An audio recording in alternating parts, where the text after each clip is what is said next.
Hey guys, कैसे हो सारे आप लोग। आई होप सब बढ़िया चल रहा होगा सबका। तो पढ़ाई भी सबकी बढ़िया चल रही होगी। तो चलिए हम फिर से आ गए हैं अपने चैनल एम इको पे एक नई वीडियो के साथ। और आज का जो कॉन्सेप्ट हम बताने वाले हैं वो बहुत ही ज़्यादा इम्पोर्टेंट है। मैक्रो इकोनॉमिक्स में बहुत ही ज़्यादा वेटेज, बहुत ही ज़्यादा इम्पोर्टेंस लेकर आता है अपने साथ। तो कॉन्सेप्ट का नाम है aggregate demand curve. Aggregate demand. एक बात है कि वीडियो होगी आधे घंटे की, लेकिन एक गारंटी है, अगर आधे घंटे टाइम निकाल के ये वीडियो देख ली ना तो भाई साहब ज़िंदगी में कभी भूलोगे नहीं कि एडी कर्व होता क्या है और इसको डिराइव कैसे करते हैं। तो अगर आप वाकई पढ़ना चाहते हो और समझना चाहते हो कि एडी क्या होता है तो पूरा वीडियो देखना आधे घंटे का, एकदम कॉन्सेप्ट क्लियर हो जाएगा। क्योंकि मैंने बहुत ही ज़्यादा डिटेल में ये वीडियो बनाएंगे, हम बहुत ही ज़्यादा एक्सप्लेन करके आपको एक एक चीज़ समझानी चाहते हैं कि ज़िंदगी में फिर कभी मत भूलो कि एडी क्या होता है, उसका डेरिवेशन कैसे होता है। ठीक है, तो वो आधे घंटे की वीडियो है, देख लेना। तो एग्रीगेट डिमांड कर्व हमें शुरू करना है आज। एग्रीगेट डिमांड कर्व के बाद एग्रीगेट सप्लाई कर्व, उसके बाद ADAS मॉडल। 3 इसके एस्पेक्ट्स हैं। ठीक है बात। तो एग्रीगेट डिमांड पहले हम पता करेंगे एग्रीगेट डिमांड में क्या क्या होता है, एग्रीगेट डिमांड क्या होता है, डाउनवर्ड स्लोपिंग क्यों होता है, इसके कंपोनेंट्स क्या क्या हैं, और डाउनवर्ड स्लोपिंग होता है तो रीजंस क्या हैं डाउनवर्ड स्लोपिंग होने के। तो देयर आर मेनी रीजंस इसको पढ़ने के। और शिफ्ट क्यों होता है, शिफ्ट अगर हो रहा है तो कॉजेज़ क्या क्या हैं। तो सेम चीज़ें एग्रीगेट सप्लाई कर्व में भी होती हैं। एंड देन हम लोग बताते हैं ADAS model, aggregate demand aggregate supply curve model. ठीक है, तो एग्रीगेट डिमांड कर्व देने वाले थे कीन्स। तो किनेशियन की थ्योरी पे बेस्ड ही एग्रीगेट डिमांड और एग्रीगेट सप्लाई कर्व मॉडल है, तो उसको हम लोग तो पढ़ेंगे। तो आज की हम वीडियो में केवल कितना कवर करेंगे कि एग्रीगेट डिमांड कर्व क्या होता है और वो डाउनवर्ड स्लोपिंग क्यों होता है और उसका डेरिवेशन।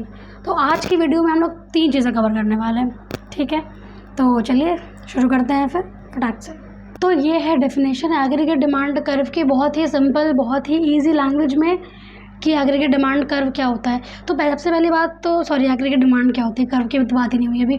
तो एग्रीगेट डिमांड होता है तो आपको पता होना चाहिए कि एग्रीगेट का मतलब क्या होता है। एग्रीगेट का मतलब होता है टोटल समझ में आती है ये बात कि टोटल डिमांड।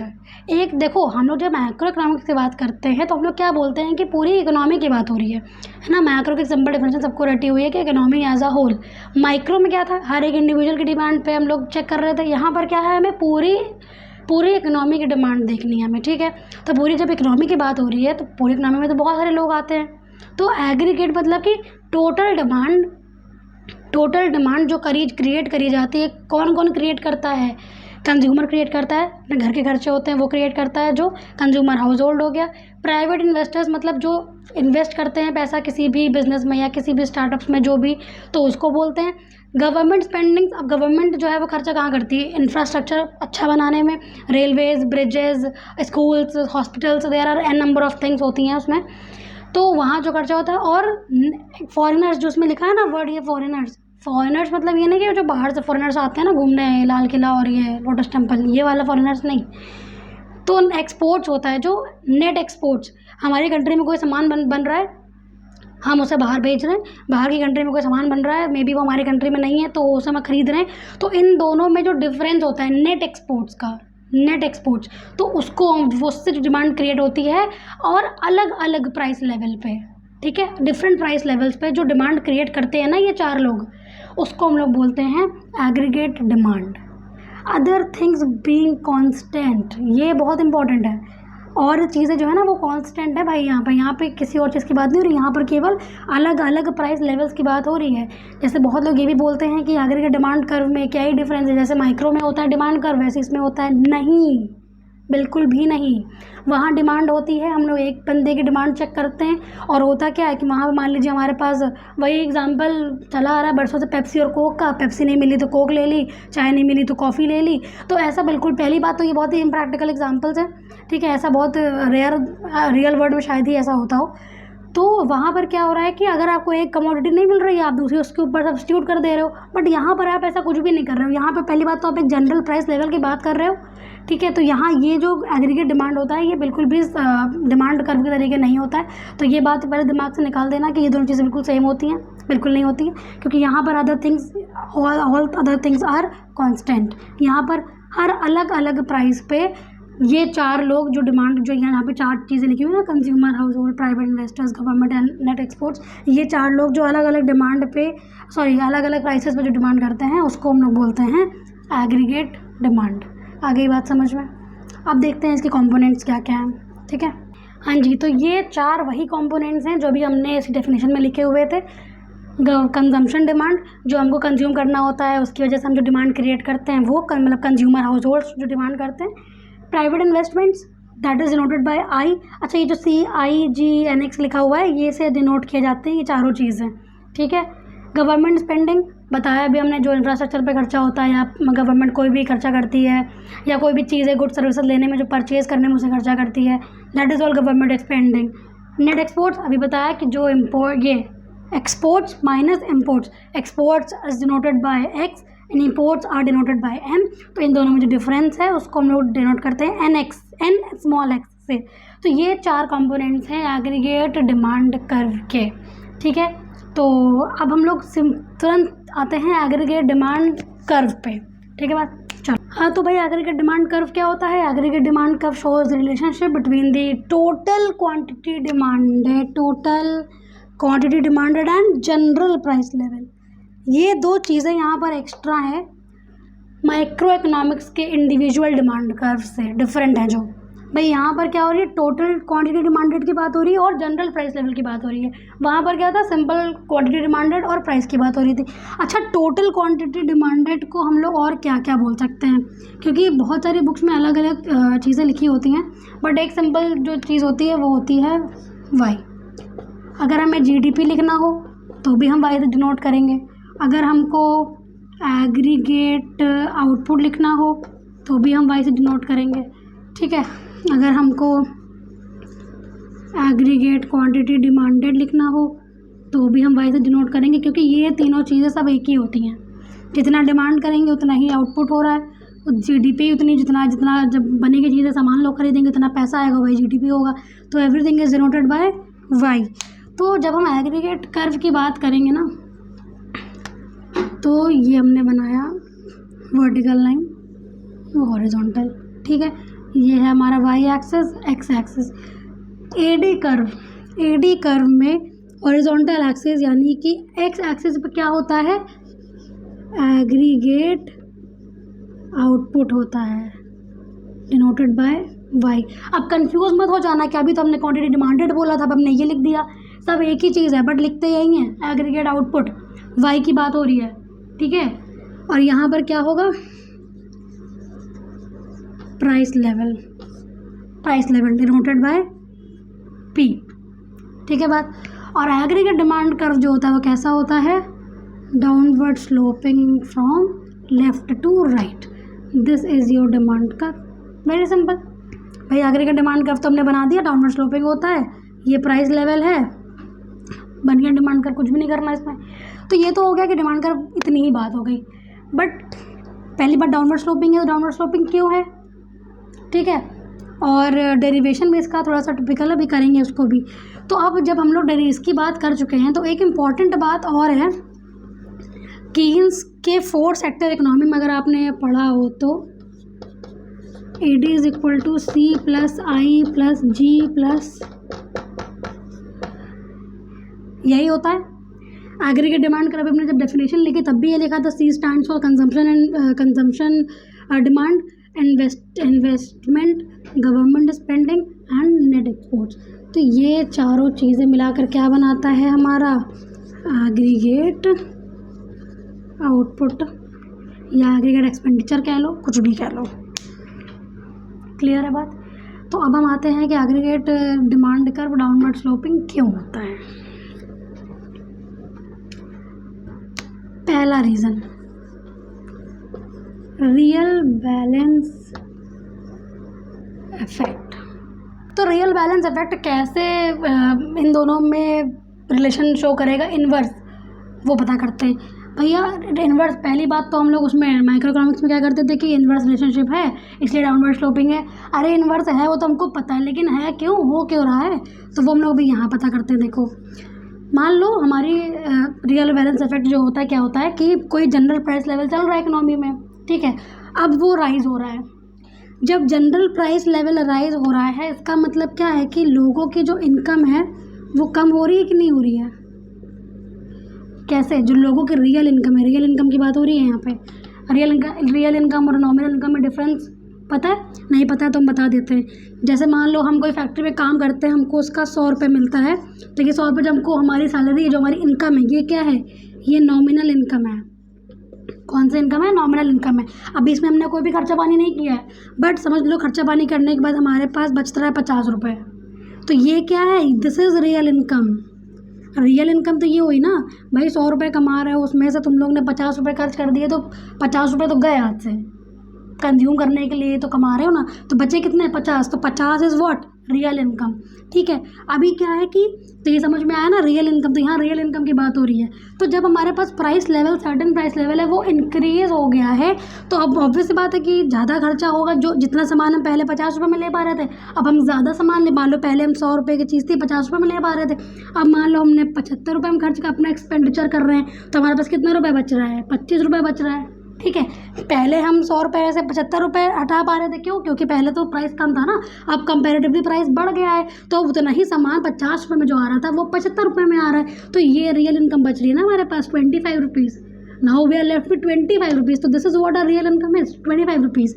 तो अब हमने जब प्राइस में बढ़ा तो हमारी इनकम घट गई, जब इनकम घट गई तो अब हम लोग तो गरीब हो गए भाई, जब इनकम ही घट गई है तो गरीब हो गए। तो ये जब इनकम घट जाती है तो हम लोग क्या करते हैं, लेस कंजम्पशन करते हैं। कंजम्पशन क्या हो जाएगा, लेस हो जाएगा। तो जब कंजम्पशन लेस हो जाएगा, तो अगर अभी इस इक्वेशन पे देखें तो कंजम्पशन जब लेस हो जाएगा तो ये भी लेस होगा कि नहीं हो जाएगा। जब यहाँ पे कोई चीज़ की क्वांटिटी में कमी आएगी तो ऑब्वियस बात है, ये ऑब्वियस बात है कम हो जाएगा, है कि नहीं। तो जब प्राइस बढ़ा उससे रियल इनकम कम हुई, कंजम्पशन कम हुआ, तो उससे एडी भी कम हो जाएगा। ठीक है, क्लियर है ना बात। तो दिस इज, इसलिए क्या होगा, ये बढ़ रहा है ये घट रहा है, कैसा रिलेशनशिप है ये, इनवर्स। कैसा रिलेशनशिप है ये, इनवर्स। तो ये पहला रीज़न है कि एडी कर्व डाउनवर्ड स्लोपिंग क्यों होता है। तो पहला रीज़न है कि इनवर्स रिलेशनशिप क्यों होता है। ठीक है बात, इनवर्स रिलेशनशिप होने की वजह से डाउनवर्ड होता है, ये तो लिख दोगे पेपर में, लेकिन रीज़न कैसे बताओगे कि कैसे होता है। तो वो ऐसे होता है कि प्राइस बढ़ा, इनकम हमारी कम हुई, इनकम हमारी कम हुई, तो अब तो हम विल फील पुअरर, तो हम लोग कम कंजम्पशन करेंगे, कम कंजम्पशन करेंगे। तो जब यहाँ पे ऐसे भी देख लो कि ये क्या होता है, एग्रीगेट एक्सपेंडिचर होता है, एग्रीगेट डिमांड होता है, जीडीपी भी होता है। तो जब इनकम कम हो जाएगी, तो जब जीडीपी कम हो जा रही है यहाँ पर, तो ऑब्वियस बात है कि एग्रीगेट डिमांड भी कम हो जाएगी। ठीक है, तो प्राइस बढ़ने से एग्रीगेट डिमांड कम हुई, तो प्राइस और एडी में कैसा रिलेशनशिप शो हुआ, इनवर्स। तो पहला इफेक्ट क्या हो रहा है, रियल बैलेंस इफेक्ट की वजह से slopes downward, AD curve slope downward. तो दूसरा है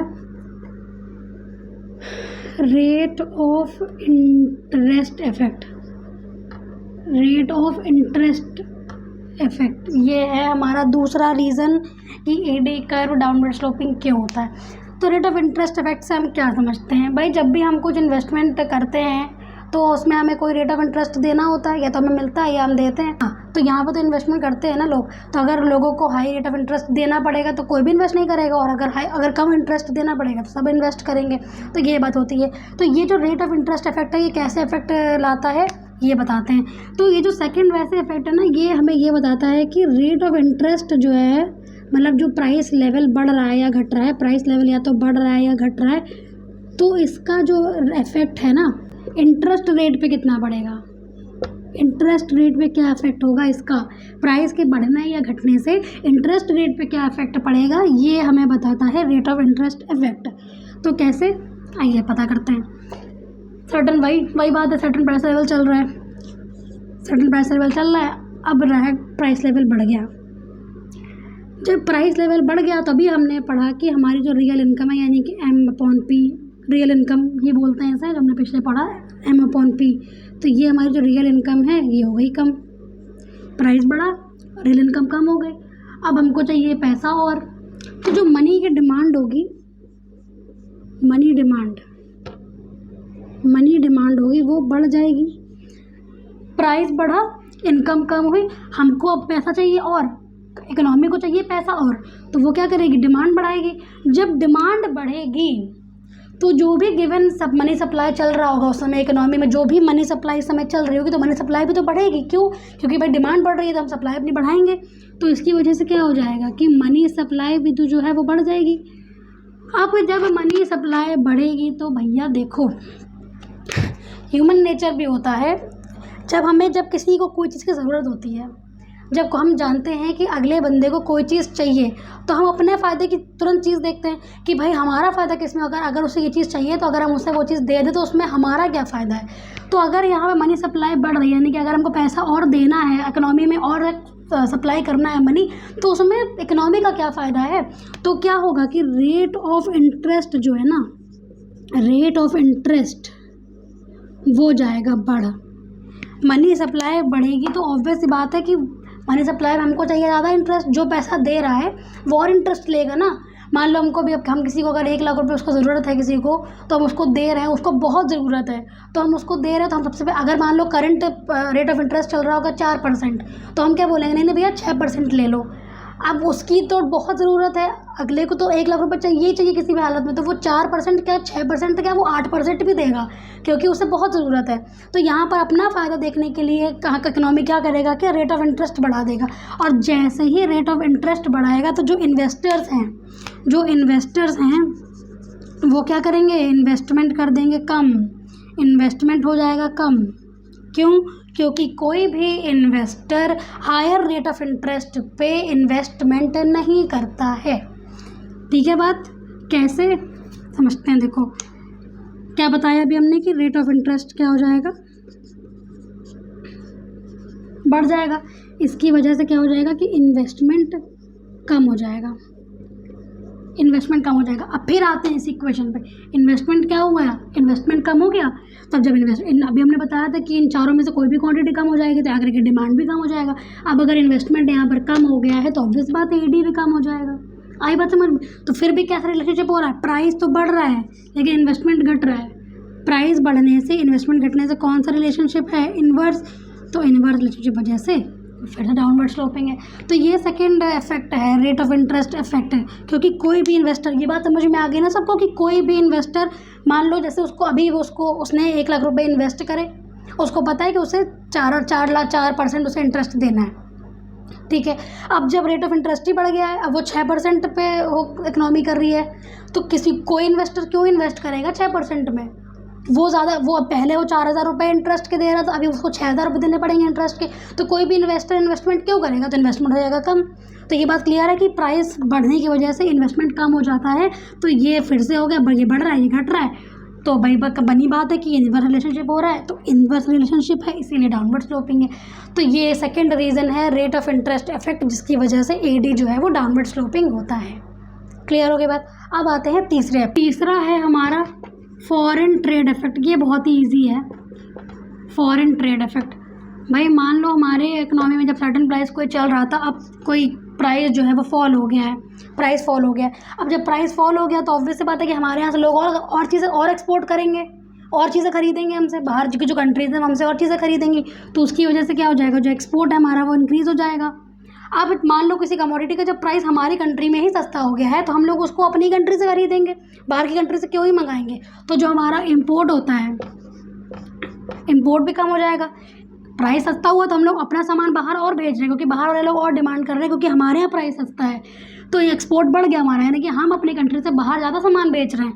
बट जब प्राइस कम हो गया है तो जो सामान हमको बाहर सस्ता मिल रहा था वो अगर हमको अपनी ही कंट्री में सस्ता मिल रहा है तो हम लोग अपनी कंट्री में ले लेंगे, हम लोग क्यों ही बाहर से मंगाएंगे। तो इम्पोर्ट भी हमारा कम हो जाएगा। तो जब ये बढ़ जाएगा, ये कम हो जाएगा, तो जो नेट एक्सपोर्ट्स होगा ना x - m, इसकी जो पूरे होल की वैल्यू होगी वो हो जाएगी बढ़।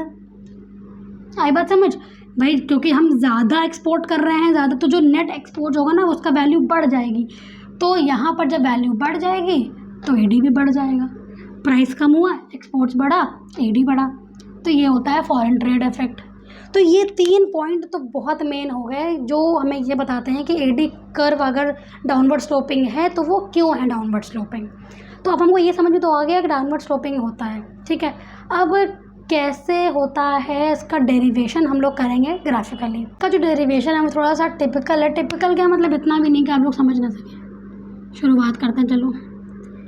ये हमने बनाया एक ग्राफ, ये हो गया वाई एक्सिस, एक्स एक्सिस। ये यहाँ पर हम लिखेंगे एग्रीगेट एक्सपेंडिचर, ठीक है। और यहाँ पर हम लिखेंगे ये क्या है, एग्रीगेट आउटपुट, यहाँ साइड में लिख दे रहे हैं, ठीक है। यानी कि वाई, ये क्या है, एग्रीगेट एक्सपेंडिचर, AE, ठीक है। ये हमने एक लाइन खींची सर्टेन 45 डिग्री की line, straight 45 degree linear line, जो हमें ये लाइन है आपकी y is equal to AE की, इस इक्वेशन की ये लाइन है। ये जो लाइन दिख रही है ये है y is equal to AE की। अब हमने को पता ही है ऑब्वियसली कि कोई सर्टेन कंजम्पशन हो रहा है लाइक दिस, ठीक है। ये किसकी लाइन है, एग्रीगेट आउटपुट, यानी कि C plus I plus G plus net exports, ये लाइन है इस इक्वेशन की। इस स्ट्रेट लाइन पर क्या है कि ये दोनों जो एग्रीगेट एक्सपेंडिचर और एग्रीगेट आउटपुट जो है वो इक्वल है, इसलिए यहाँ पे हमने ये स्ट्रेट लाइन बना रखी है, क्योंकि यहाँ पर ये दोनों इक्वल हो रहे हैं, एग्रीगेट एक्सपेंडिचर और एग्रीगेट आउटपुट। बट यहाँ पर इक्वल नहीं है, तो ये सर्टेन इक्वेशन लिखी हुई है, तो यहाँ पर, और ये इक्विलिब्रियम कंडीशन है, दैट इज E0, ठीक है। इस इक्विलिब्रियम पॉइंट पर ये जो हमने ज्वाइन करेंगे हम y0, ठीक है। ये y0 क्या है, ये y0 equilibrium level of aggregate output है, ठीक। ये कहाँ से आ रहा है, जब हमने एग्रीगेट एक्सपेंडिचर और ये जो हमारा एग्रीगेट आउटपुट की इक्वेशन दी, इन दोनों को जब जहाँ पर ये दोनों इंटरसेक्ट करते हैं AE0 पर, इक्विलिब्रियम 0 पर, तो यहाँ पर हमारा इक्विलिब्रियम क्या है, एग्रीगेट लेवल ऑफ आउटपुट क्या है, y0, ठीक है। अब भैया मान लो कि हमने जैसे पिछली बार जब चीज़ें पढ़ी तो प्राइसेस जो है वो बढ़ रहे हैं, तो अभी हमने क्या पढ़ा कि जब प्राइस बढ़ता है तो ये क्या होता है, ये कम होता है, ये जो AD होता है या AE जो होता है ये कम होता है कि नहीं होता है। तो जब प्राइस बढ़ा तो ये कम हो गया इक्वेशन, तो जब ये कम हो जाएगा तो ये जो लाइन है इसकी, ये जो लाइन है ये C plus I plus G की, ये डाउनवर्ड शिफ्ट हो जाएगी कि नहीं हो जाएगी। भैया हम तो पता है ना कि जब भी कोई AD कम होगा, AE कम होगा, तो उसका जो इफेक्ट है वो क्या होगा, डाउनवर्ड स्लोपिंग हो जाएगा, तो पैरेलली डाउनवर्ड शिफ्ट हो जाएगा लाइक दिस, इस तरीके से। तो ये जो सेकेंड लाइन बनी किसकी बनी, C1 plus I plus G plus NX। Price क्या हुआ था, यहाँ पे बढ़ा था, प्राइस बढ़ने की वजह से हमारा कंजम्पशन, कुछ भी जो कंजम्पशन हो या कुछ भी जो कम हुआ हो इन चारों में से, उसकी वजह से कि पूरी इक्वेशन कम हो जाएगी, यानी कि पूरी AE जो है इक्वेशन की कम हो जाएगी, कम होने की वजह से डाउनवर्ड शिफ्ट होएगा नीचे, ठीक है। अब हमारा इक्विलिब्रियम पॉइंट कहाँ आ गया, ये y1 पे आ गया। अब हमारा इक्विलिब्रियम पॉइंट y1 पे आ गया। सिमिलरली देखो यहाँ पर लिख लो हाई प्राइस, यहाँ पर क्या हुआ, हाई प्राइस। सिमिलरली अब जब प्राइस घटेगा तो ये इक्वेशन बढ़ेगी, जब ये इक्वेशन बढ़ेगी तो ये जो लाइन है ये ऊपर की तरफ शिफ्ट होगी, तो ये थी ओरिजिनल लाइन, ये ओरिजिनल लाइन थी ना, ये वाली, तो ऊपर शिफ्ट हो जाएगा, तो पैरेलली शिफ्ट होगा, तो फिर कैसे होगा कि ये इस तरीके से, तो ये क्या हो जाएगा, C2 plus I plus G plus NX, ये किसके साथ हो गया, लो प्राइस के साथ। अब हमारा इक्विलिब्रियम कहाँ है, y2।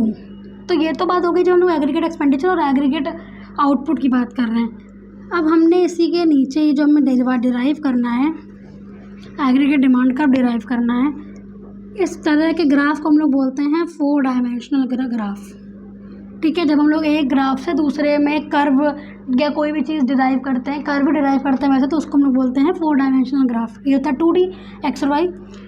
फिर हम लोग यहाँ पे आ गए भाई, ये हो गया x, यहाँ पर हम लोग क्या शो करेंगे अब, प्राइस, क्योंकि हमें AD करना है ड्राइव, ठीक है। तो हमारा जो ये मेन इक्विलिब्रियम पॉइंट था y2 y0, ये तो इसी के स्ट्रेट लाना है y0 और ये सर्टेन प्राइस लेवल था भाई, ये सर्टेन प्राइस लेवल था P0 पर जब यहाँ थी ना P0 का इक्वेशन थी C प्लस आई प्लस जी प्लस एन एक्स, इस पर इक्विलिब्रियम पॉइंट था E0 पे एग्रीगेट आउटपुट था Y0 से हमने डायरेक्टली नीचे लाइन खींच दी Y0 की, ठीक है, क्योंकि यहाँ पे हम एग्रीगेट आउटपुट ही कर रहे हैं ना शो, क्योंकि अभी हमने पढ़ा कि aggregate demand curve shows relationship between aggregate output and general price level. अब हमने यहाँ पर क्या पढ़ा, यहाँ पे ये अपवर्ड शिफ्ट हुआ था, सॉरी ये मार्क करना भूल गए। अब क्या हुआ कि प्राइस हो गया लो, प्राइस क्या है P0 से प्राइस कहाँ पर आ गया है P2 पर, यह है ना P2 था, यहाँ पे लो प्राइस था।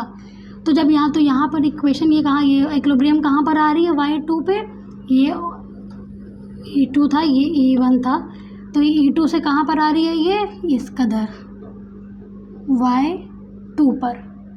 जनरल प्राइस लेवल कहाँ P0 से P2 पर आ गया, तो ये हम लाइन खींच देंगे कुछ इस तरीके से, ऐसे। क्लियर है बात। सिमिलरली जब हमने प्राइस बढ़ाने की बात करी थी, तो प्राइस जब बढ़ा था तो ये इक्वेशन घटी थी, तो ये शिफ्ट हो गया था नीचे साइड, डाउनवर्ड शिफ्टिंग हो गई। तो डाउनवर्ड शिफ्टिंग में इक्विलिब्रियम कहाँ पर आया E1 पे, तो E1 पे जहाँ Y1 एग्रीगेट आउटपुट था कुछ इस तरह जब हमने बनाया, तो अब जब प्राइस क्या हुआ था, बढ़ा था, जब प्राइस बढ़ेगा तो अभी हमने क्या किया था P0 से P2 पर आया था, अब क्या है कि P0 से जा रहे हैं P1 पे, ठीक है। तो यहाँ पर हमने ये बना दिया कुछ ऐसे, ये प्राइस बढ़ा, यहाँ पे घटा था, प्राइस बढ़ा, तो ये जो इक्विलिब्रियम कंडीशन थी यहाँ, तो अभी जो यहाँ अगर हम तीनों चीज़ें लाइन ज्वाइन कर देंगे कुछ इस तरीके से, तो दिस इज़ व्हाट, ये होता है हमारा एडी कर्व। तो this is how AD curve is derived from the aggregate expenditure and aggregate output at general price level. आई बात समझ में, ये आई होप पूरा क्लियर हो गया हो। एक बार फिर से ब्रीफ कर देते हैं फटाक से कि ये जो थी वो ओरिजिनल इक्वेशन थी, सेकंड लाइन जो आपकी बनी हुई है ओरिजिनल इक्वेशन थी C प्लस आई प्लस जी प्लस एक्स एन, यहाँ पर इक्विलिब्रियम था E0 पे Y0 था हमारा एग्रीगेट आउटपुट था, जो कि डायरेक्टली नीचे हम भी लाए यहाँ पर, क्योंकि दोनों इक्वल है ना, तो इस ग्राफ में Y0 तो इक्वल रहेगा। फिर हमारा प्राइस गया बढ़, तो जब प्राइस बढ़ गया तो ये इक्वेशन जो थी हमारी का नीचे डाउनवर्ड शिफ्टिंग हो जाएगा, क्योंकि प्राइस बढ़ने से एग्रीगेट एक्सपेंडिचर कम होता है, तो शिफ्ट हो गया डाउनवर्ड। जब डाउनवर्ड शिफ्ट हुआ तो उसका इक्विलिब्रियम आया E1 पर, तो E1 का इक्विलिब्रियम हम यहाँ पर ले आए, क्योंकि प्राइस बढ़ा था तो P0 से P1 में चला गया ना प्राइस बढ़ने का, तो यहाँ पर आ गया, तो हमने यहाँ पर मार्क कर दिया। सिमिलरली जब हमारा प्राइस घटा था तो उसकी वजह से ये इक्वेशन बढ़ी थी, जब ये इक्वेशन बढ़ी तो हमारा जो एग्रीगेट एक्सपेंडिचर की जो इक्वेशन थी वो अपवर्ड शिफ्ट हुई। अपवर्ड शिफ्ट होने में E2 हमारा इक्विलिब्रियम पॉइंट था और Y2 हमारा एग्रीगेट लेवल ऑफ आउटपुट था। जब aggregate level of output Y2 था तो सिमिलरली उसको हम लोग खींच के यहाँ पर इसी स्ट्रेट ले आए, तो और हमारा जब प्राइस कम हुआ तो हम P0 से P2 पर आ गए, तो ये हमने इस तरह से लाइन खींच दी, और जब हमने इन तीनों लाइन्स को ज्वाइन किया तो वो बन गया एडी कर्व। तो ये लाइन किसकी है, एडी कर्व की। So this is what AD curve क्या होता है, और एडी कर्व डाउनवर्ड स्लोपिंग क्यों करता है, और एडी कर्व का डेरिवेशन कैसे होता है, ये पूरी चीज़ इसमें है। नेक्स्ट क्लास में हम पढ़ेंगे कि एग्रीगेट डिमांड कर्व शिफ्ट क्यों होता है, इसके कॉजेज़ क्या क्या होते हैं। ठीक है बात। तो अभी के लिए बस इतना ही। वीडियो अच्छी लगी हो और समझ में सब कुछ आया हो तो लाइक शेयर एंड सब्सक्राइब। बाकी मिलते हैं फिर नेक्स्ट वीडियो में। Thank you.